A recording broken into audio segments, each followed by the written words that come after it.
Sally Wen Mao is the author of Oculus, published this past January by Grey Wolf Press. Oculus has been featured or reviewed by The Washington Post, LitHub, NPR, O Magazine, The Rumpus, Poets and Writers, The New Yorker, and in an incredible essay by Larissa Pham on the Poetry Foundation's website this past Monday. Her first book, Mad Honey Symposium, was published by Alice James Books in 2014 and was a Poets and Writers Top 10 debut of 2014. Her work has won a 2017 Pushcart Prize, and she has received fellowships and scholarships from, among others, Kundiman, Breadloaf Writers Conference, the Jerome Foundation, and Hedgebrook, and Saltonstall. She was a 2016-2017 Cullman Center Fellow at the New York Public Library and the 2017-2018 Jenny McKean Moore Writer in Washington at the George Washington University. Most recently, she was a 6-month fellow artist at the Swatch Art Peace Hotel in Shanghai, China. Please give a warm welcome to Sally Wen Mao. Hi, everyone. I just want to thank everyone for coming. Thank you, Alex and Ben, and thank you, Lesley. So this is very special to me. I see a lot of my former professors here in the audience, and oh my gosh, I just hope I don't let you all down. So I'm going to start with a poem from Oculus. I'm starting with this poem because last night I was walking on State Street. And, you know, it's been a little while since I've come back to Ithaca. And so I was looking around for, you know, what's new here. And I noticed that there's this giant mural of Scarlett Johansson from The Ghost in the Shell. Does anyone know about that giant mural? It's really big. It's really big. And it covered up an entire wall. So what's up, Ithaca? This poem is called The Ghost in the Shell. In late summer's cyberpunk heaven, I wake up with a different face. Who am I? Champion of drowning, champion of loss. Do I dare proclaim with a cyborg body that this humanity is my own? My name is Motoko Kusanagi, investigator cyborg for Public Security Section 9, reporting a cyber terrorist crime. Year 2017, someone has implanted Scarlett Johansson's face onto mine, hacked my ghost, installed an imposter's memories, reprogrammed my optic nerves, diluted my brain into a white projection. A thermo-optical camouflage gone haywire, a rogue scrim for my body that is not my body. I am now a double, a replicant, an agent of carnage. Hacker, puppet master of the laws that govern film. Let this message be clear. I do not comply. You can bedevil me with fabrication, but I transmit the truth.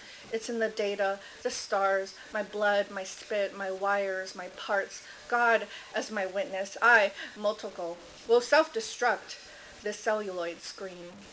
So watch out, Scarlett O'Hara. This brutish reign of cinematography is about to end. History flensed, data wiped. Flesh precedes computers, sweat precedes data. Before everything was stolen, our lives were ours. Let's be gentle with each other in this new megalopolis. The sun doesn't set in Lost in Translation, but I will make sure it does here. So, yeah, that film, it came out in 2017, and there was a big outcry over casting Scarlett Johansson as the lead, because it's adapted from a Japanese anime, which, you know, like the main character is meant to be Japanese. So a lot of this book, a lot of Oculus is kind of about that. What does it feel like to grow up and see yourself either not represented or not represented in a way that is authentic? So I will read this poem called No Resolution, and there is kind of a backstory to it. So back in December 2012, there was this big news story where a man was pushed into the subway tracks, and that there's a picture of him that ended up on the cover of the New York Post, and the headline was, "This man is about to die." So he was a Korean dad from Queens, and he has an only daughter whom I coincidentally met maybe a year or 6 months after this happened. And it was at this poetry festival, actually. I was doing this thing where I was sitting at a table and everybody was kind of in line, and I was supposed to write a poem for anyone who kind of shows up in front of me. And so this girl, Ashley, she was in line, and then I wrote a poem for her, and I told her, "Hey, if you wanna contact me, here's my info." And she sent me an email maybe 2 weeks later, and she said that she kept the poem like in her pocket, and she's read it many times, and then she wanted to get together. So I met up with her for like crepes, and that's when she told me the story of what happened to her father. So then I wrote another poem for her. It's called No Resolution. The cover of a magazine, I throw it open, I throw it out. This man, announces the headline. This man is about to blood broadcast the story. Noise rakes the story and pummels it to the ground until there's nothing left. No story, no man, no wife and daughter, no life in Queens. His daughter doesn't speak. She closes her eyes and her lids sear the whites beneath. At the press conference, she hides her hands inside her hoodie. All the cameras, they point, they shoot. She reels, she shatters. A year later, I will meet her. We will walk down West 4th, McDougal, under the arches on a crisp October day. We will eat crepes in the East Village, watch a man play piano in the square. She will talk about her father, the story of all of our lives, how she didn't have the chance to connect with him fully. And then, suddenly, it was the story of none of our lives, and she was 21, an only child, with her father's fate on a magazine cover, piled in grocery stores across America in low res, high res, the pixels blurred like smudges.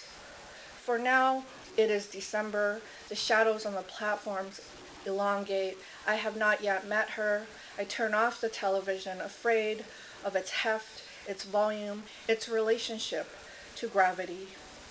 Lately, I can't go underground without shielding my body with my hands. The train winds and goes. The stories about our lives do not have faces. Yeah, now I feel like I have to read something funny. I don't have any sexy poems. Anyway, so I have a suite of poems in this book about Anna May Wong, this actress from Hollywood. And they're all persona poems, and they're written as if she had a time machine and she could travel into the future of cinema. So this poem is called Anna May Wong Makes Cameos.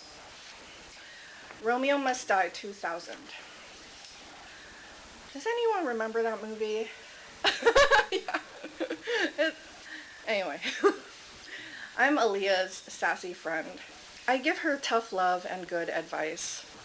Kiss gently, I tell her. The director cuts their kissing scene and replaces it with a hug, rendering my scene pointless, so they cut me from the film. Kill Bill 2003. I'm Gogo Yubari's grieving twin sister. In my nightmares, Chiaki Kuriyama swings her iron balls over my futon. The noise maddens me. To avenge her, I lunge with a steak knife at Uma's white veil. I die as my bones crunch under her heels. The Last Samurai, 2003. I'm Tom Cruise's love interest's younger cousin. So frail, I cry at the sound of a twig cracking. In the end, I am sacrificed so Tom can shed tears. Take comfort in my pretty cousin as my spine goes limp. Holla Back Girl 2004.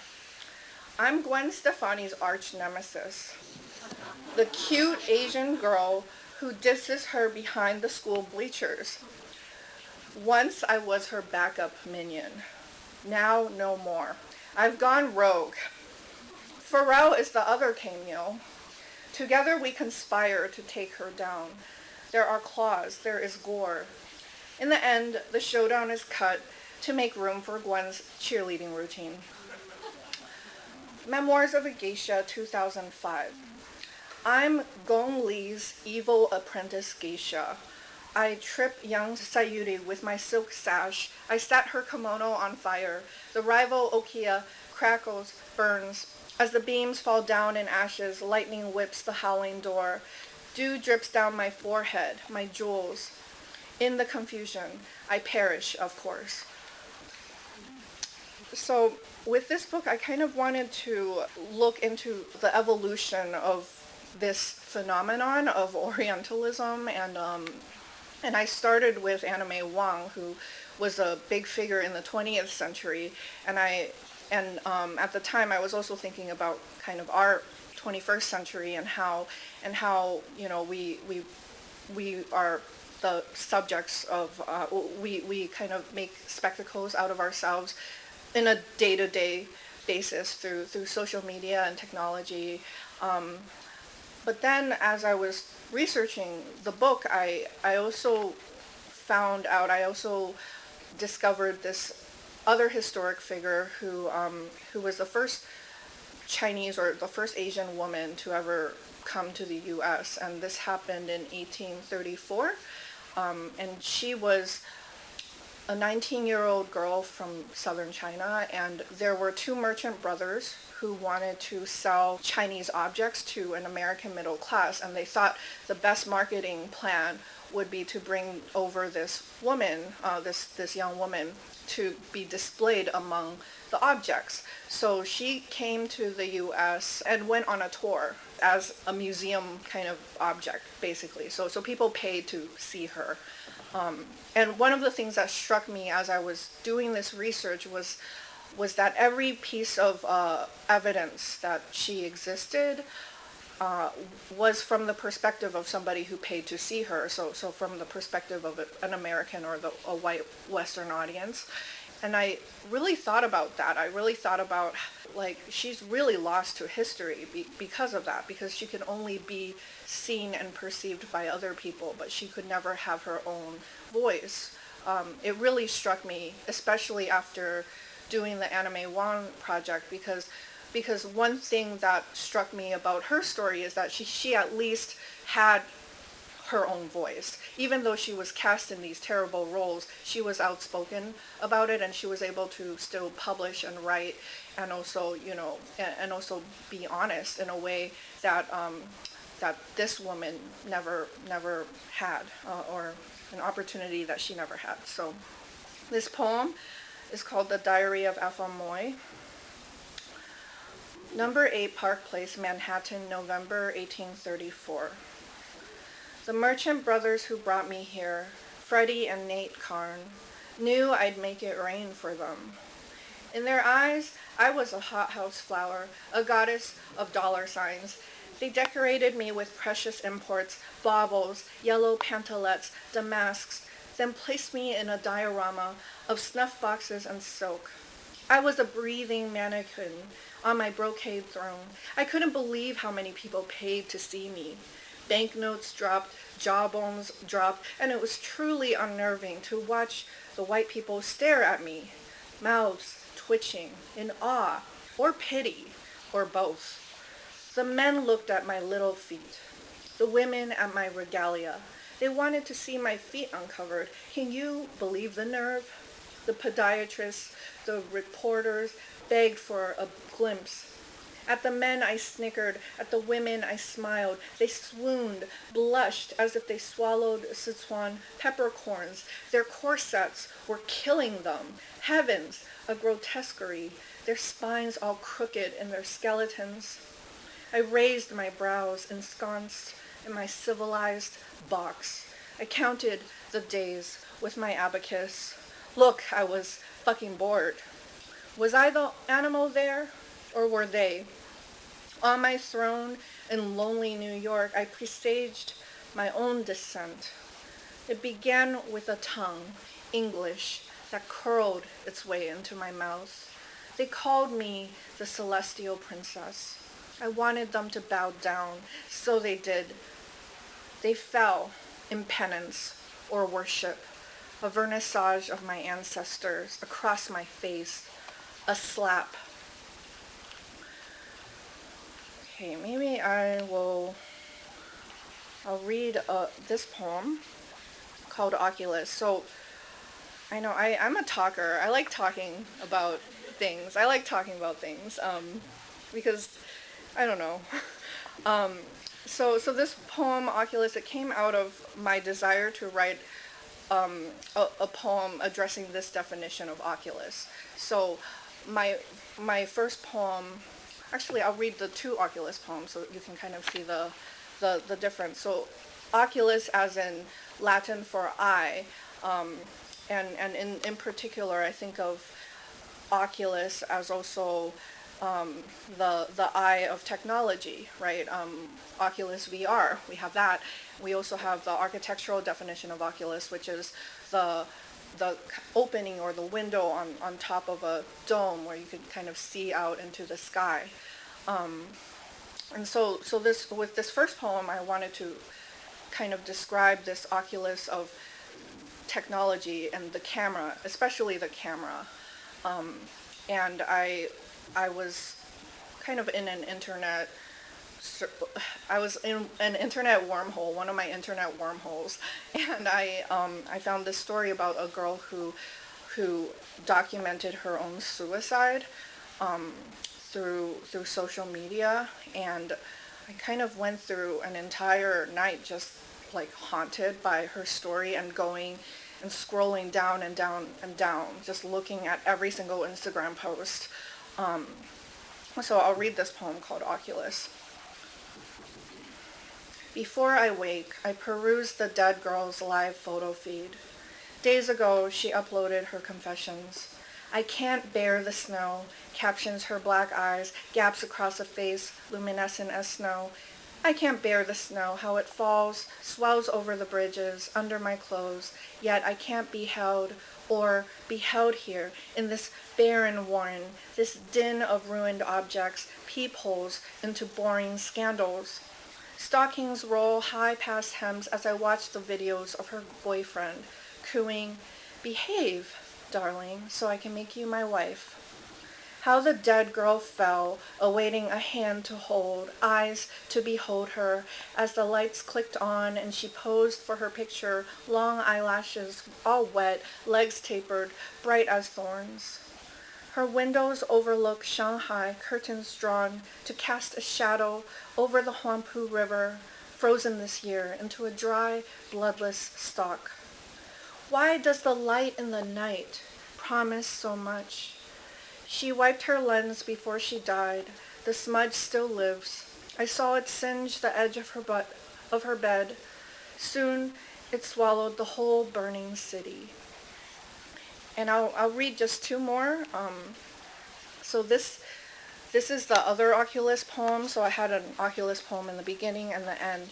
And this is the one I snuck in last minute before my editor was like, final copy here.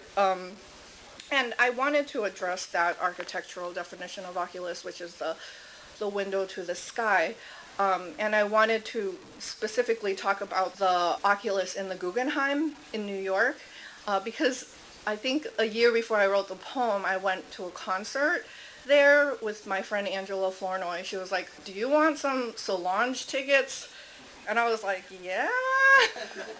And so we went to see the Solange show at the Guggenheim, and it was amazing, and also it was very intimate, and it also had a dress code. So we were supposed to wear head to toe white. So this poem is called Oculus. May, pale peonies on the sills. From the steps of the New York Public Library, we hailed a taxi uptown, past the Lions, past Patience, past Fortitude, to the Guggenheim, where we sat lotus style, wearing head to toe white, with a sea of others. They checked our phones and cameras at the door, all of us a cloud condensing into ourselves, our forms, all city, all air, all sugar, all brown, all gold, have a seat. This is a cause for celebration. In many places in the world, it could have been a funeral. She appeared and she sang, descending down the spirals, the golden nautilus, past the skeletal Giacomattis, past the Duchamps, under the centripetal glass, a single layer in the interior. None of our names were there, but our bodies, there they were. The most photographed place on earth was where we sat, without cameras, except our eyes and our faces. It was spring. I was still hopeful. In my chest what beat was cracked but still salvageable. Cherry petals strewing my shoulders a whir. Cranes in the sky, cranes threaded on my dress. Golden tubas warbled as she danced. We looked up, and there was a skylight, a dome, the Oculus at the center, through which all fears still burned and awed. So in the process of writing that poem, I was doing some research on that particular Oculus, and I found out that out of all the places in the world, the most photographed place is there in the Guggenheim, according to Google Satellites. But it just struck me because my first poem was kind of about the Oculus, the eye of the camera, and I didn't really even intend to see that kind of that synchronicity, the synchronicity of having that place of all places be the most photographed on the planet. And I will end with this poem. It is called Occidentalism. And there is also background with this poem. There's always background. So I found a book maybe several years ago, and I got in a fight with the author of the book. So the book's title is called The East, the West, and Sex, A History of Erotic Encounters. It's the worst book I've ever read or ever seen. Because honestly, I didn't want to put myself through reading it. But I found this book, and I found the excerpts. I mean, it was a horrible book written by a horrible person. And it was a book that was very apologetic about, like, imperialism and sexual colonialism and that kind of thing. And I wrote a really bad Goodreads review of it, and it became the #1 Goodreads review of this book. So then a few years back, somebody had created a Goodreads account just to write a 5-paragraph comment on my Goodreads review of this book. Good grief, Sally. Why so shrill? Yeah, right? So I literally got in a fight with what was clearly the author of this book. So anyway, a few years after that, I found his book on clearance at like a Barnes and Noble, and I bought it, and I like ripped it all out, and I wrote all over it, and it was really nice. This poem is called Occidentalism. Yeah, that was one of his comments. Like, you're like Orientalism? How about you? You're like Occidentalist or something. I'm like, what the fuck are you talking about, man? Anyway. A man celebrates erstwhile conquests. His book locked in a silo, still in print. I scribble, make Sharpie lines, deface its text like it defaces me. Outside, grain fields whisper. Marble lions are silent, yet silver-tongued, with excellent teeth. In this life I have worshipped so many lies. Then I workshop them, make them better. An East India Company, an opium trade, a war, a treaty, a concession, an occupation, a man parting the veil, covering a woman's face, his nails prying her lips open. I love the fragility of a porcelain bowl. How easy it is to shatter Like the Han Dynasty urn Ai Weiwei dropped in 1995.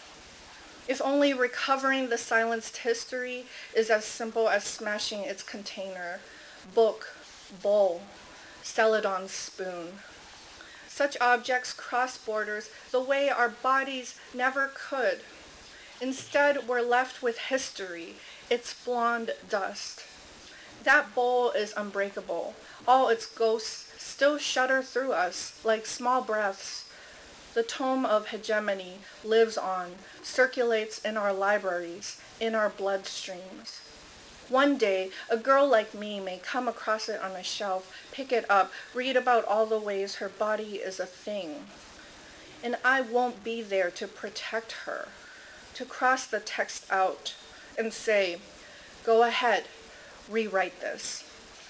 Thank you so much.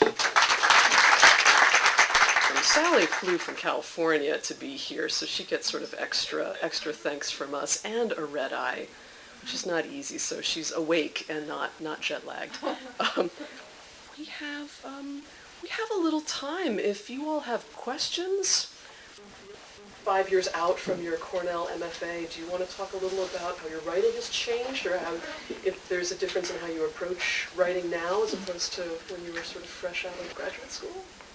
One thing that I realized in my journey, especially with this new book that came out, is that I feel like my audience will reach out to me sometimes in a way that I don't think it was the case before, not even with my first book. I found that a lot more like young Asian American girls who are like maybe students, or maybe they study poetry, or they think about it, they'll just tweet at me, and that is like it's wonderful. It's a wonderful experience because it means that you can kind of see that your work has some kind of reach, and it can mean something to somebody else who may feel a certain way or feel similarly. And I have found that that's like a really positive experience for me. Also, you get more access to your haters as well. Yeah.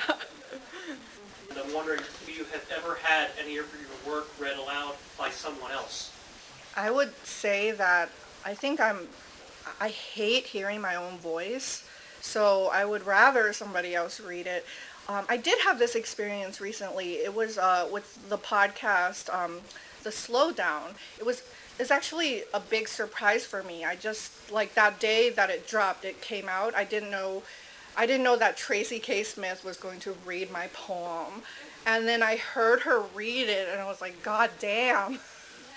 Never gonna read again. She just read it so wonderfully, and it like, I would say it feels really great to hear somebody else read your work, because, yeah, you're right, they interpret it differently. And they might have different, they might emphasize different words, right? So that was really a great experience. Yeah, and I've also been kind of talking to an editor who kind of requested me to read and record one of my pieces, and it's like a really long, like 19-page essay, and I was like, there's no way in hell that I'm going to be able to read it and not mess up like a billion times. And he said that, like, we have interns who like sometimes do the reading, and so I'm like a little tempted to take that to do that, but at the same time it's also a really personal essay, and I'm trying to think of ways to like get over my fear of reading my own work in kind of a recorded context. The people that you're writing to, or you're kind of taking their voice like somewhat, or trying to write their histories, their stories, their perspectives, sometimes they don't. Obviously there'll be silence, like they don't really speak to you as they are like, alive and talking to you to answer your questions about their life. And so I was wondering how you sort of handle that. How do you kind of write around that or through that kind of silence? I think the medium of poetry kind of affords more tinkering, right? It offers this liminal space between fiction and nonfiction, right? And you can really, I think, as a poet, take liberties with that, but in this ethical way, obviously. I think Camille Rankine just published an essay on Poetry Foundation about the persona and also about, the ethics of the persona. And I do think that like when you imagine another life or another person or another character, there has to, you have to consider a lot of angles, right? You have to consider what are the ways that I can do this person justice. And I like the way you put it, like the silence of the archive, because I think that's how this person, or this amazing writer, Ann Chen, she also, I did an interview with her recently, and she also kind of asked a similar question about how do we reckon with the silence of the archive, like the fact that these voices are very literally silenced or erased, and I kind of pointed out a segment of her own book. So she wrote a book called Ornamentalism, and a section of it talks about how Afa Moy, that particular figure, like at the level of history, she cannot be rescued. Like there's no rescuing her. She's gone. But at the level of theory, there's like more of a chance of revitalizing her. And I think the same is true of art forms like poetry. While I have to acknowledge the silence of the archive, I can also fictionalize and revive via my imagining, right? But obviously I think that imagining takes a lot of it takes a lot of research, it takes a lot of consideration, and I think it's a responsibility that you have to bear as a writer. Thank you all so much for coming. Thank you guys so much for here.